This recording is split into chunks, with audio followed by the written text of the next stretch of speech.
Sometimes, some places, they keep their stories alive in the wind. Certain secrets, they lie buried beneath the layers of time, just waiting for someone to arrive, waiting for someone to listen. I want you to imagine just for a moment a place like that.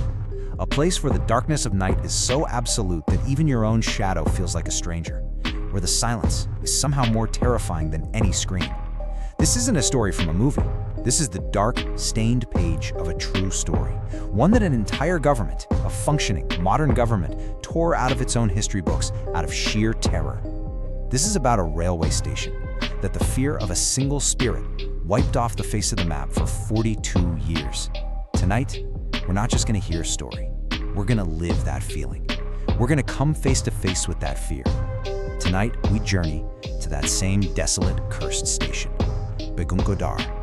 These words, they aren't just words. They're a testimony from the very first person who saw that impossible truth with his own eyes. A truth so heavy, his soul couldn't bear its weight. These words, they were his last, and they were also the reason for his death. It's a scream that even today echoes in the empty, silent winds of Begunkodar, as if someone is still calling out for help. I want you to hold on to these words, let them sink in, because on this journey, they're going to come back again and again, and every single time, they will send a shiver right down your spine. The story begins, not with a puzzle, but with a question that shatters the boundaries of logic and science. Think about it. An entire, fully operational railway station, a solid structure of iron and concrete, a place where thousands of lives, thousands of hopes pass through every single day, and then suddenly it's shut down, forever. Locks are bolted onto the doors, a guard of silence is placed upon the tracks, and the reason? Not a technical failure, not a financial crisis, no. The reason was just a feeling, a terror, a shadow. The existence of a woman in a white sari who melted the ironclad will of men like it was wax. This isn't just someone's scary story. This is the story of a government decision, one that wasn't written on paper with ink, but with the ink of fear, by a trembling hand. This is no ordinary place. Even today, that same fear is dissolved into the very soil here. This is the story of Begunkodar, a name that is officially recorded in government files as a haunted chapter. Just imagine, Indian Railways, an institution that runs through the veins of the country like its own steel tracks. That very institution had to bend the knee in front of one of its own creations. They had to admit that there are some forces, some entities, that exist beyond human comprehension in the pages of science textbooks. This is the station that proved that sometimes a single rumor, a whisper, holds so much power that it can make even iron rails desolate forever. So the real question isn't what happened at that station. The real question is, what awoke in the darkness that night that changed everything? The roots of every terrifying story are often quite innocent. The deepest seeds of darkness are always planted in the brightest soil of hope. And the story of Begunkodar was just like that. It began with hope, a need that was growing in the tired eyes of the people in that remote region, a dream that slowly transformed into an endless journey of terror, one with no destination. So let's turn back the wheels of time and breathe in the air of that era, when the winds of Begunkodar echoed with the hopeful whistle of a train, and not someone's tormented screams. The first page in the book of time. The year is 1962. That was the year that Begunkodar station took its first breath. A new beginning, a new ray of hope. Then, time moved on, from 1962 to 1967. 5 years. 5 years of quiet peace. 5 years of normal, everyday life. The sun would rise, trains would come and go, people would laugh and talk. Everything was exactly as it should be at any small, forgotten railway station. But the next page in that book of time was stained black. And then came the year 1967, the year when time stood still, the year when the very first scar was carved into the soul of that station. The incident happened, the one that would rewrite the history of this place forever in the color of blood. This story comes from the Paralia district of West Bengal, a region where folklore and mystery still breathe in the very air.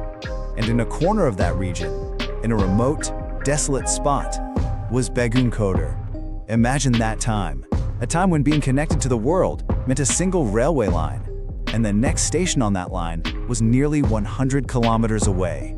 A distance of 100 kilometers that wasn't measured in miles, but in lives. Illnesses, necessities, hopes, they all died in the face of that distance. After years of pleading, years of complaints, and countless broken hopes, finally, the government listened to them. And in 1962, in that wasteland, a lamp of hope was lit. Begunkodar Station. For those people, it wasn't just a station, it was a blessing, the answer to their prayers. And for the first 5 years, it truly was a blessing. The tune of life could be heard within its walls. The clinking of coins at the ticket counter, the hustle and bustle of people on the platform, picking up luggage, putting it down, meeting each other, making promises as they departed. Children playing in the dust of the platform, and women waiting for their destinations with dreams in their eyes. The station bell would ring, and it was as if a wave of hope would ripple through the entire universe. A train would arrive, stop, and blowing its whistle, carrying 1,000 stories, it would move on. This wasn't just a station. It was the lifeline for thousands of people, the beating heart of their hope. In the light of day, in the warmth of the sun, everything seemed so alive, so safe. But who could have known that every night, as the sun went down, another shadow would awaken at that very station, a shadow that was just waiting to turn all this life, all this activity, into a deep, endless, and icy silence. And then that dark page in the book of time was turned. The year 1967. The year when that small era of peace came to an end forever. And the chapter of fear began. A chapter with no end. At the center of this story is a single man. The station's first station master, Arun. An ordinary government employee who probably thought that his life would pass peacefully at this quiet, obscure station. He'd do his duty and go home. He had no idea that fate was about to make him the lone witness to a truth that the world would dismiss as just a rumor. But that truth would seep from his eyes into his very soul, and in the end, it would take his life too. This is where it was born, the terror that changed the identity of Begunkodar forever. So the question is, on that first night, in that thick darkness, what happened? What did Station Master Arun see with his own eyes that made his soul tremble from within? Come with me into that moment. Imagine it. It's the middle of the night. A heavy, oppressive silence hangs over the station. Only the unsettling chirp of crickets and a cold gust of wind that feels like a messenger of something terrible. Far, far in the distance, a faint vibration on the tracks and the low rumble of an approaching train can be heard. Arun gets up from his old wooden chair. Its creaking sound makes the silence feel even deeper. He picks up his lantern, its flickering light casting strange, dancing shadows on the walls. He comes out onto the platform, ready to give the signal. And that's when his eyes fall upon it. Arun saw, across the tracks, where the darkness was at its thickest. From there, a shadow, a figure emerges. A woman. She was wearing a white sari, which gave off a strange, terrifying glow in the darkness. Her long, black, unbound hair was flying in the wind as if it were alive. As the train's light got closer, the woman starts running alongside the tracks. But this wasn't a normal run. Her speed wasn't human. She wasn't running. It was like she was floating on air.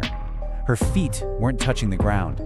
Sometimes she would be parallel to the train cars, and then, with an unimaginable burst of speed, she would race ahead of the smoke-belching, roaring engine itself. The sight was so unnatural, so horrifying, that the breath caught in Arun's chest. The lantern nearly fell from his hand. He noticed she was only visible when a train was passing. As soon as the last car went by and the darkness returned, the shadow would simply melt back into it and disappear. Some of the old-timers even say that if it was raining that night, she would dance on the tracks, a terrifying silent dance. The next morning, with the first rays of the sun, Arun picked up a pen with a trembling hand. He wrote an official complaint.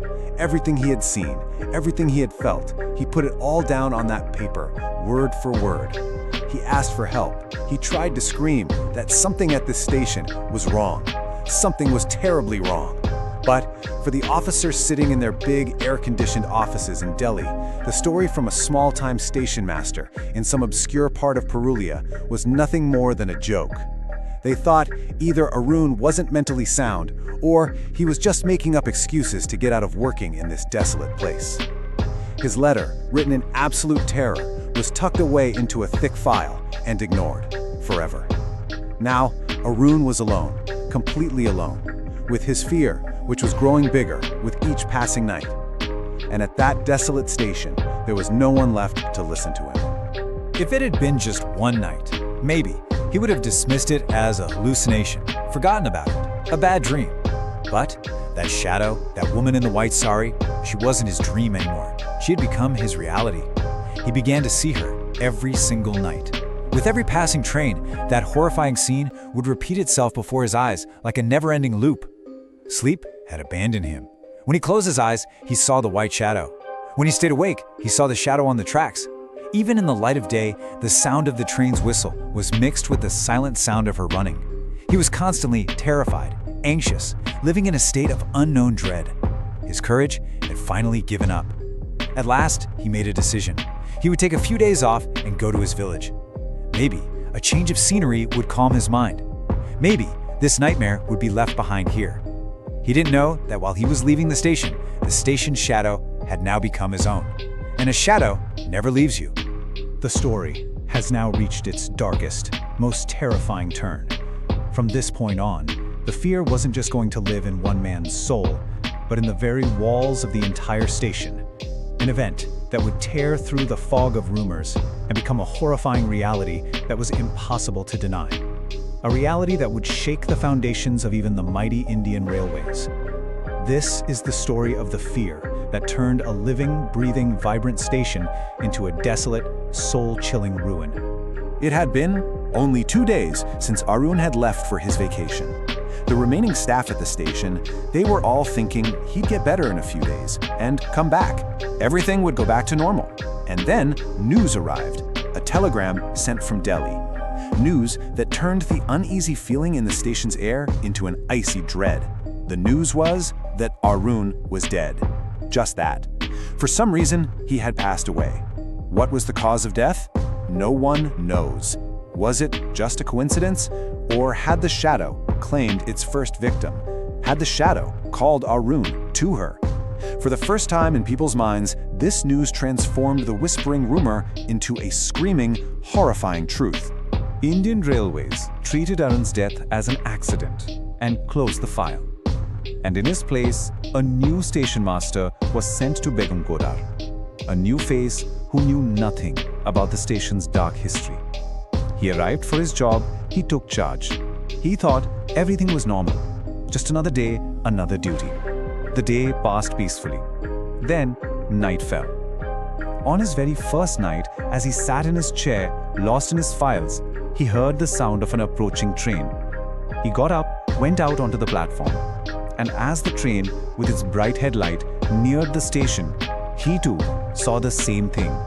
A woman in a white sari by the side of the tracks, running with the train. Her speed was unbelievable. For a moment, he couldn't believe his eyes. Maybe a trick of the darkness or the stress of the job. He tried to ignore it, dismiss it as a hallucination. But the next night, and then the third night, he saw the same woman in the same place, running at that same impossible speed. Now, this wasn't hallucination. This was reality. And now, a chain reaction of terror began, one that no one could stop. When that second station master, in a trembling voice, spoke to the other staff, he found out he wasn't alone. Everyone saw the woman. And that's when the news of Arun's mysterious death hit him like a hammer. That icy fear settled deep in his heart. He ran straight to the authorities, fell at their feet, and started begging. "Please, get me out of here. Transfer me, or else the same thing will happen to me that happened to Arun." Seeing the fear of death in his eyes, the railway agreed. He was transferred, but the story didn't end. A third station master came, but on the very first day of his joining, all the remaining staff surrounded him and told him the entire horrifying story of the station. Now, this fire of fear was spreading like a wildfire. One by one, all the employees of the station submitted their resignations. People stopped coming and going from that station. As soon as the sun set, an unspoken, terrifying curfew would fall over Begunkodar. And finally, the day came. The day when the number of employees working at Begunkodar station became zero. Zero. No one. No station master, no ticket master, no other staff. Everyone had fled for their lives from that cursed place. A functioning, living station was now just an empty, lifeless shell. Fear had completely swallowed it whole. And now, for Indian Railways, there were no options left. And so, in the year 1967, Indian Railways made an unprecedented and unbelievable decision in its history. They officially announced the permanent closure of Begunkodar railway station. This wasn't just the closing of a station. This was the defeat of science and logic and the victory of that unknown terror.